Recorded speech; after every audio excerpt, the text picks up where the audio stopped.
Swimming পুলের ভিউটা একদম পারফেক্ট পাওয়া যাচ্ছে। ভালো করে দেখো, সুইমিং পুলের সাথে কালার গেঞ্জি পরে একটা ছেলে শুয়ে আছে। জি স্যার। ওই আমাদের target. Okay sir. Mission complete sir. ওর গায়ে দাঁড়িয়ে কেউ একটা ফুলের টুকাও না দিতে পারে। আরে বাঁচানোই আমাদের মিশন। স্যার কাম তো সারছে, এই হালায় তো আমাকে টার্গেটই মারছে। করছস কি? তুই কারে মারছস জানোস? ও হলো সেনাপ্রধানের ছেলে। সেনাবাহিনীর পিছে লেগে গেছে। সে চাইলে তাড়াতাড়ি ওই জায়গা থেকে পলা। Okay sir. এতক্ষণে পুরো বিল্ডিং মনে হয় মিলিটারিরা ঘেরাও করে লাইছে, গেট দিয়ে নামা সম্ভব না। বাচ্চা চাইলে ছাদ থেকে লাফ দিয়ে পলাইতে হইব। প্যারাশুটটা কই? স্যার প্যারাশুট তো একটাই আছে আর আমরা মানুষ দুইজন। দূর মাউগারপু, তুই মর। প্যারাশুট নিয়ে আমি গেলাম, নিজে ভাবতে ভাবেন না। স্যার, ও স্যার, তুই কোনো কথাই কইস না মাউগারপু। যতই রিকোয়েস্ট করস, তোর এই প্যারাশুটের ব্যাগ আমি দিব না।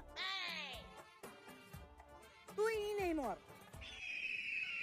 আরে স্যার আমি তো কইতাছিলাম প্যারাশুট তো ইনেই থুয়ে গেছেন আর আপনি আমার পোলার স্কুল ব্যাগ নিয়ে গেছেন।